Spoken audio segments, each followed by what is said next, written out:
नमस्कार साथियों। आज हम सब बैठे हुए हैं अपने दरवाजे पे, जहाँ पे मौजूद हमारे बड़े भाई हीरालाल सिंह जी मौजूद हैं यहाँ पे, और हमारे बड़े भाई श्री भगवान सिंह यादव जी, जो हनुमान के रूप में जाने जाते हैं सोशल मीडिया के माध्यम से या समाज के माध्यम से। तो आज मैं मुन्ना यादव, हरदासपुर नरौर पंचायत, कोचस ब्लॉक, रोहतास, बिहार से आप तमाम साथियों को हार्दिक दिल से अभिनंदन, वंदन, आदाब, सलाम, नमस्कार, प्रणाम करता हूं। और साथ साथ जैसा कि आप जानते होंगे कि आज मदर्स डे है, मातृ दिवस है, और मातृ दिवस के शुभ अवसर पे बहुत सारे लोग सोशल मीडिया के माध्यम से, फेसबुक के माध्यम से अपनी माँ का आशीर्वाद वचन प्राप्त करने के लिए बहुत सारे सोशल मीडिया से युक्त हैं, जुड़े हुए हैं, माँ का आशीर्वाद प्राप्त कर रहे हैं। और आज मैं भी सोचा कि आज अपने भाइयों के साथ में बैठ करके मैं इस सोशल मीडिया के माध्यम से मैं अपना कुछ विचार दूं। और हमारे बड़े भाई हीरालाल सिंह जो कि मौजूद हैं, और ये आज इस सोशल मीडिया के माध्यम से अपना कुछ सुविचार देंगे, अपना कुछ स्टेटमेंट देंगे। आज का विषय होगा कि वर्तमान 2024 में जो हमारे देश में लोकसभा का चुनाव हो रहा है,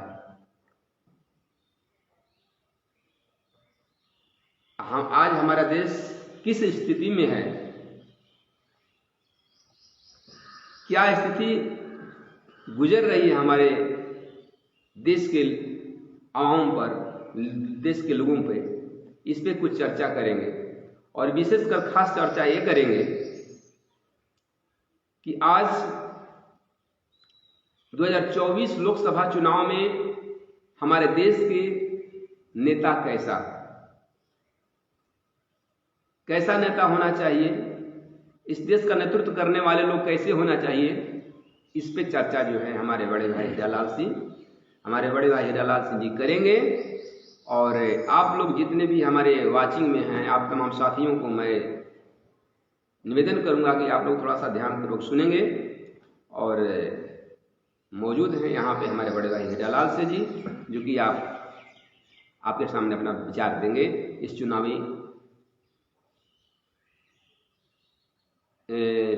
पे, आज के नेताओं पे, आज के प्रत्याशियों के ऊपर ये कुछ अपना विचार देंगे। चालू करो। नमस्कार साथियों। आवाज आज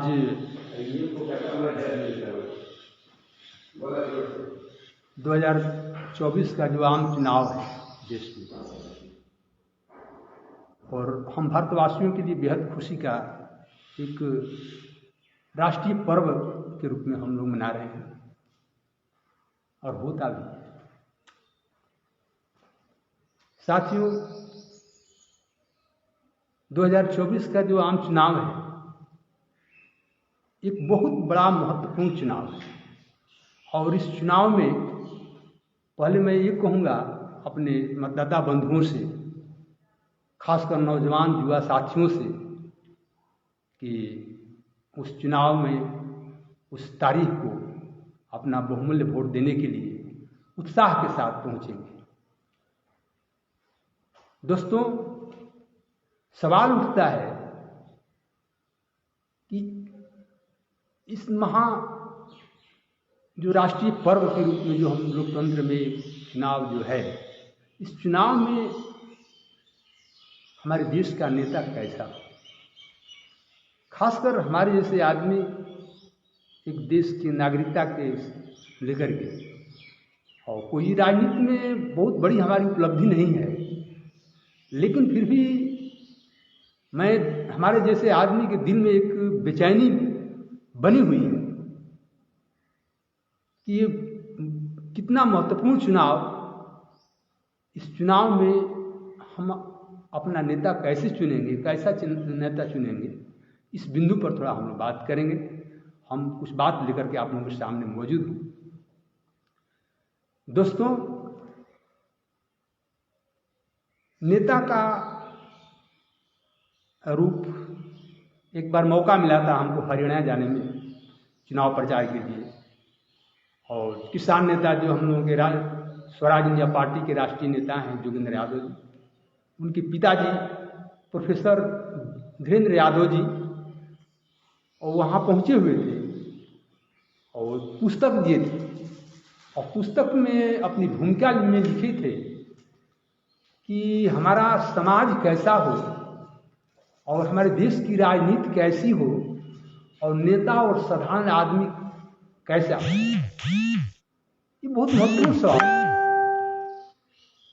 तो इन बिंदुओं पर हम सोच करके हम इस चुनाव में अपने नेता को चुनेंगे। दोस्तों, कुछ ऐसे देश के समाजवादियों से कुछ थोड़ा बड़ा मौका मिला है कुछ सीखने का, बोलने का। जैसे हम लोग के राजनीतिक गुरु किशन पटनायक जी, जोगेंद्र यादव जी, सुनील जी, शिवपूजन बाबू, राम इकबाल वर्षी जी, ऐसे महान समाजवादियों के छत्र छाया में बैठ करके थोड़ा बड़ा हम लोग कुछ भी सीखे हैं, और उसी बिंदु पर उसी के अनुसार कुछ टूटी फूटी भाषा में आप लोगों के सामने मौजूद हूँ। मेरे दिल के अंदर एक बेचैनी है कि हमारा जो नेता है देश का, एक ऐसा नेता होना चाहिए देश का जो समाज की आखिरी पंक्ति में बैठे हुए लोग की बात को सुन सके, और जो दिल्ली के ऊंची सीढ़ियों पर जो बैठा हुआ है उसकी बात, और समाज की आखिरी पंक्ति में जो बैठे हुए व्यक्ति हैं उनकी बात को सुन करके वो काम करें देश का, वैसा नेता होना चाहिए। कभी मैंने लोहिया जी के स्टेटमेंट को मैंने पढ़ा हूँ, किशन पटनायक के माध्यम से जो हमारे हाथ में पुस्तक मिली थी, लोहिया जी ने स्पष्ट बोले हैं कि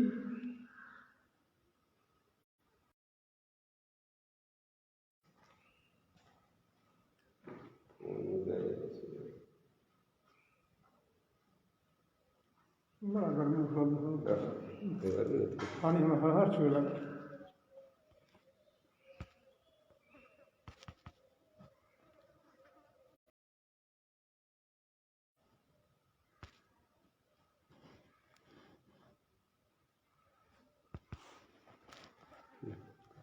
देश का सबसे बड़ा मंच होता है सांसद। उस मंच से लोहिया जी ने बोले थे कि देश की गाड़ी, वर्तमान की स्थिति को भांपते हुए बोले थे कि देश की गाड़ी बेतहाशा बढ़ रही है, कहीं चट्टानों से चकनाचूर हो जाएगी या किसी खाई में जाकर डूब गिरेगी। उनकी बोली हुई बात आज सत्य साबित हो रही है दोस्तों, देखने को मिल रहा है। आज देश में जो कुकर्म हो रहा है राजनीति के माध्यम से, 70 के दशक में राजनीति जो थी आदर्शवादियों के लिए एक कर्म क्षेत्र हुआ करती थी। राजनीति के माध्यम से रोटी कमाना पाप माना जाता था, लेकिन आज एक व्यवसाय बन गया है, एक व्यापार बन गया है, एक दुकान बना दी है। इस शर्म की बात है, लोकतंत्र में एक महाश्रम की बात है, घिनौना बात है।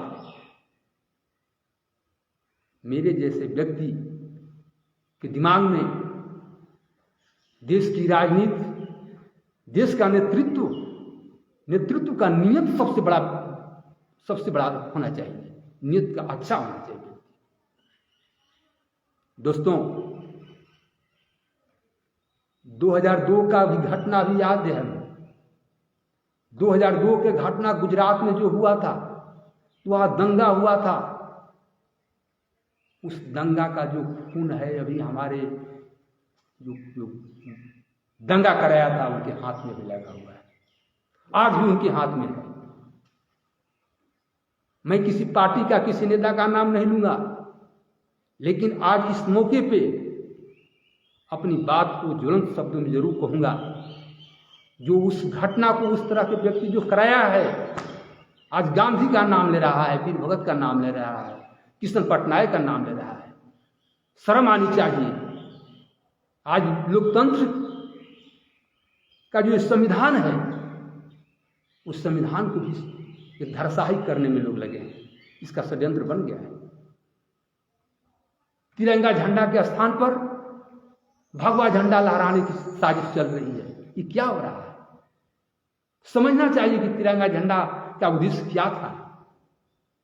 संविधान बनाने वाले बाबा भीमराव अम्बेडकर ने कितना त्याग किया है, कितना अपने को कुर्बानी किया है, कितना ये न्याय सही है, तो वो जाकर संविधान बनाए, जो कि आज विश्व में उस तरह का संविधान नहीं है। आज उस संविधान को पलटने में मनुस्मृति का कायम करने में लोग लगे हैं। मनुस्मृति का संविधान क्या हमारे देश के महापुरुषों ने जो सपना देखे थे,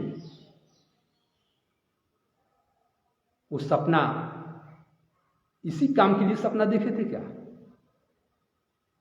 इस चीज को हम बर्दाश्त नहीं करेंगे दोस्तों। चुनाव है, मैं मतदाता बंधुओं से कहूंगा, अपने हृदय पर हाथ रख के बोलिएगा, जिस दिन आपको चुनाव है, कल भी एक चुनाव है, कल भी पांच जिला में है, 5 जगह में है चुनाव बिहार में। चौथे चरण का चुनाव है। और उस चुनाव में मैं मतदाता बंधुओं से कहूंगा, चाहूंगा कि वोट देने से आधा घंटा पहले अपने हृदय से थोड़ा पूछिएगा कि हम देश के लिए कैसे व्यक्ति को चुने। आपके हृदय से आवाज आएगी कि हम देश के लिए एक बदलाव, परिवर्तन बहुत जरूरी है। लोहिया ने कहा था कि रोटी को उलटने से, पलटने से रोटी अच्छी होती है। लोकतंत्र स्वस्थ तभी होगा जबकि बदलाव होगा, और बदलाव से घबराना नहीं चाहिए। जो सत्ता में जो लोग बैठे हुए हैं, उसके अंदर एक त्याग होनी चाहिए। यदि सचमुच देशभक्त है, देश के लिए वो कुर्सी पर बैठे हुए हैं, तो उसके अंदर त्याग होना चाहिए। एक बार हम बैठे थे राम इकबाल वर्षी के मीटिंग में, अपने भाषण में बोल रहे थे कि मैंने एक बार विधायक बना, दूसरा बार फिर जनता वहां चाह रही थी, मैंने कहा कि नहीं बनूंगा। अरे कुछ सीखना चाहिए महापुरुषों से, त्याग, तपस्या। तो अड़िल विचार का नहीं होना चाहिए। यदि हम त्याग करते हैं तो 2 कदम और आगे जाते हैं, वैसा त्याग होना चाहिए। तो आज बदलाव का लहर जो है भारत की धरती पर, राजनीतिक धरती पर बह रहा है, और उस परिवर्तन में एक बदलाव दिख रहा है दोस्तों। और उस बदलाव में एक नया चेहरा जरूर आएगा। मैं जनता से, मतदाता बंधुओं से चाहूंगा कि उस दिन अपना बहुमूल्य वोट देने के लिए वहां जरूर पधारे। एक वोट, यदि कोई अपाहिज है, कोई अंधा है, उसका भी व्यवस्था किया गया है। तो दोस्तों, बहुत लंबा वक्ता के लिए मैं यहाँ मौजूद नहीं हूँ, लेकिन थोड़ा इशारा करने के लिए एक शेर में कहता हूँ कि खुदा हमको बता दो, खुदा हमको बता दो, एक ऐसी बस्ती है जहाँ जिंदगी के पर्दे में मौत पलती है। खुदा हमको बता दो, एक ऐसी बस्ती है जहाँ जिंदगी के पर्दे में मौत पलती है, और किसी के पांव पड़ते हैं फर्श मखमल पे, किसी के लाश कफन के लिए तरसती है। दोस्तों, इस तरह का विचार नहीं होना चाहिए। कोई मखमली सेज पर बैठा हुआ है, पैर चल रहा है, कोई किसी की कफन के लिए लाश तरसती है। ये कौन सी व्यवस्था है? दोस्तों, आज सबसे महत्वपूर्ण चीज है हमारी शिक्षा। हमारी शिक्षा व्यवस्था देखिए, थोड़ा हृदय पर हाथ रख के अपने से पूछिए, क्या हमारे बाल बच्चों को सही शिक्षा मिल रहा है? इस तरह की शिक्षा से देश की नागरिकता अपने को हासिल कर सकते हैं? नहीं, ये दुकान छना हुआ है शिक्षा का। आज दुकान बना हुआ है, व्यवसाय बन गया है, वो शिक्षा नहीं है। हमारे बच्चे केवल कागजी ज्ञान सीख रहे हैं, व्यवहारिकता ज्ञान नहीं सीख रहे हैं। अपनी सभ्यता, अपनी संस्कृति, अपनी मर्यादा, अपनी आदर्श, ये सब विचार इस शिक्षा के माध्यम से, पाठ्य पुस्तकों के माध्यम से काटा गया है। इस पर हम देश के बुद्धियों को सोचना पड़ेगा, देश के मतदाताओं बंधुओं को सोचना पड़ेगा। यदि राजनीति का अपराधीकरण आज है तो गलत लोग जाएंगे उस राजनीति में। यदि राजनीति का अपराधीकरण समाप्त नहीं होगा जब तक से, तब तक से वो कुर्सी पर पवित्र आदमी नहीं बढ़ सकता है। इसलिए गलत अपराधीकरण राजनीति जो पुंजवाद हावी हो चुका है आज पूरे ढंग से, उसको समाप्त करना है। तो समाप्त कैसे होगा? ये बहुत बढ़िया मौका है चुनाव का। और हमारे सत्ताधारी लोग अपना देख रहे हैं, बौखलाए हुए हैं, अपनी कमजोरी पाकर के बौखलाए हुए हैं। वो प्रलोभन देंगे, लुभावना देंगे, लेकिन उस लुभावना में किसी को पड़ना नहीं है। संविधान को लक्ष्य बनाना है अर्जुन जैसा, कि हमारा संविधान बचे, हमारा लोकतंत्र बचे, हमारा तिरंगा झंडा बचे, हमारे देश के महापुरुषों का जो अधूरा सपना है उसको साकार करना है। हम नेता उसके लिए हम चुन रहे हैं। दोस्तों, आज देश के युवाओं की हालात देखिए, बेरोजगारी के सवाल पर हमारे देश के युवा भटक रहे हैं।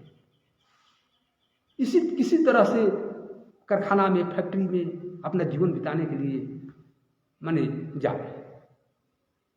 अच्छा पढ़े लिखे लोग भी, कौन सी व्यवस्था है? केवल हम झूठा वादा करेंगे, इतना नौकरी देंगे, ये करेंगे, किसानों का आय दुगना करेंगे, काला धन लाएंगे, ये सब ये क्या हो रहा है? अभी देखिए जबरदस्त घटना, हमारा देश जो है कृषि प्रधान देश है। कृषि प्रधान देश है, किसान मजदूरों का देश है दोस्तों। और किसान मजदूर अपनी मांग को जब लेकर के सरकार के पास में पहुंचते हैं लोग, तो वहां सुने होंगे आप कि बुलडोजर से उन को रौंदाया गया, 700 किसान मारे गए। वो हत्या का गुनहगार कौन होगा? क्यों इस तरह का काम किया गया? इस तमाम सवाल को नजर पर रखते हुए वोट डालना है दोस्तों। न किसान सुरक्षित है, न जवान भी सुरक्षित है, दोनों सुरक्षित नहीं। न किसान सुरक्षित है, न जवान सुरक्षित है। देश के बुद्धिजीवी तो पता नहीं कि कौन सा बुद्धिजीवी बने हुए हैं, चुपचाप गूंगा बने हुए हैं। आज जरूरत है उन बुद्धिजीवियों को, जो अपने को बुद्धिजीवी मानता है, कि अपने विचार देना। हमारा जैसा कम अनुभव रखने वाला व्यक्ति के अंदर में एक बेचैनी है दोस्तों। मैं मानता हूँ कोई बहुत बड़ी उपलब्धि नहीं है, मैं बोला कि राजनीति में कोई बहुत बड़ी उपलब्धि नहीं है, लेकिन कुछ ऐसे महापुरुषों के बीच में रह करके मैंने सीखा। जोगेंद्र यादव भी आए थे काराकाट विधानसभा का नॉमिनेशन, राजा राम जी इंडिया महागठबंधन के प्रत्याशी रहे। हाँ, राजा राम जी वो बहुत सुंदर बात बोल कर गए। वो बहुत बढ़िया बात बोले कि ये 2024 का जो चुनाव है, हर चुनाव में नेता हारता है, पार्टियां हारती है, लेकिन इस चुनाव में हारेगा तो देश हारेगा, जीतेगा तो देश जीतेगा। दोस्तों, इस बिंदु पर ख्याल करना। और खासकर मैं बुद्धियों से कहूँगा, पढ़े लिखे लोगों से कहूँगा, जाकर किस बात को अपने टोले में, अपने परिवार के बीच में जाकर बतलाना कि देश का संविधान खतरे में है। आज शिक्षा को समाप्त किया जा रहा है, सभ्यता संस्कृति को मिटाया जा रहा है, किसानों पर गोलियां चलाई जा रही है। अभी सुने हम, बहुत किसान मारे गए, जगह जगह झगड़ा लगाने वाली इस तरह की राजनीति नहीं होनी चाहिए। हमारी राजनीति, हमारे देश की राजनीति के माध्यम से गांधी जैसे लोग, डॉक्टर राजेंद्र प्रसाद जैसे लोग, डॉक्टर भीमराव अम्बेडकर जैसे लोग, लाल बहादुर शास्त्री जैसे लोगों ने पैदा हुए, वो राजनीति होनी चाहिए। आज देश में जरूरत है। तो दोस्तों, थोड़ा बोलना बहुत महत्वपूर्ण चीज और काम करना है। 2024 का जो चुनाव है, एक बहुत बड़ा देश का भविष्य लेकर आया है और बदलाव का समय आ गया है। बदलाव निश्चित है और इंडिया गठबंधन को भारी मतों से वोट देकर, एक वोट देकर के इंडिया गठबंधन को जिताने का काम करें और अपना नेता राहुल गांधी हो, तेजस्वी हो, ऐसे नेताओं को वहाँ जीते। अभी 1 मिनट थोड़ा और बात कर देना चाहता हूँ। मैं धन्यवाद देता हूँ जो आंदोलन के गर्भ से निकला है केजरीवाल। मैं केजरीवाल को धन्यवाद देता हूँ कि ऐसे नेता की उभार देश में होनी चाहिए। और मैं, यदि संदेश केजरीवाल के पास हमारा पहुँचता है तो मैं चाहूँगा केजरीवाल बाबू से कि पूरे देश में घूम करके 2-3 दिनों में एक अपना विचार दें और इस चुनाव में अपना एक ऊर्जा पैदा करें, ताकि एक बदलाव का जो आंधी बह जाए, और ज़रूरत है आज देश में।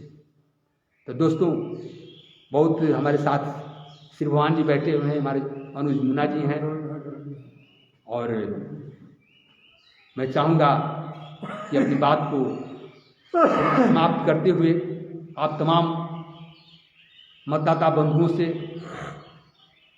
आग्रह करूंगा, खासकर नौजवान, जिस ओर जवानी चलती है उस ओर जमाना चलता है। इतिहास गवाह है, जब जब बदलाव का जब मौका आया तो नौजवानों की भूमिका आगे रही। तो नौजवान अपना कमर कस लें बढ़िया से। जिंदगी शान की जिंदगी होनी चाहिए, मर्यादा की जिंदगी होनी चाहिए, गुलामी की जिंदगी नहीं होनी चाहिए। बस मैं इतना ही कहकर अपना विचार समाप्त करता हूँ। जय हिंद, जय भारत, जय समाज। तो दोस्तों, आप लोगों के बीच में चुनावी रण क्षेत्र में, हमारे हिंदुस्तान के चुनावी रण क्षेत्र में बहुत सारे प्रत्याशी उतरे हुए हैं, पक्ष विपक्ष के, और इसमें आपको निर्णय करना होगा कि हमारे हिंदुस्तान में कैसे नेता की ज़रूरत है, कैसे उम्मीदवार की ज़रूरत है, ताकि हमारा देश, सुनने में आपको मिला है कि बाबा साहब भीमराव अम्बेडकर का लिखा हुआ संविधान आज हमारे खतरे में है। आज मेरा संविधान खतरे में है तो पूरा हिंदुस्तान खतरे में है, हमारे देश का पूरा आवाम खतरे में है। इसलिए अपने आप को सुरक्षित रहना चाहते हैं, अपने संविधान को सुरक्षित रखना चाहते हैं, अपने हिंदुस्तान को सुरक्षित रखना चाहते हैं, तो योग्य उम्मीदवार को चुनाव करें और ताकि अपना देश सुरक्षित बच सके। अन्यथा अगर नहीं समझते हैं, नहीं संभालते हैं, तो मेरा हिंदुस्तान फिर वही दृश्य देखने को मिल जाएगा जो सन 15 अगस्त 1947 से पहले मेरा देश गुलाम के जंजीरों में जकड़ा हुआ था, वही दृश्य देखने को मिल जाएगा। इसलिए वैसी नौबत ना आए, अलर्ट हो जाएं, सतर्क हो जाएं और इंडिया महागठबंधन को वोट देने का काम करें। धन्यवाद। अरे प्रभु।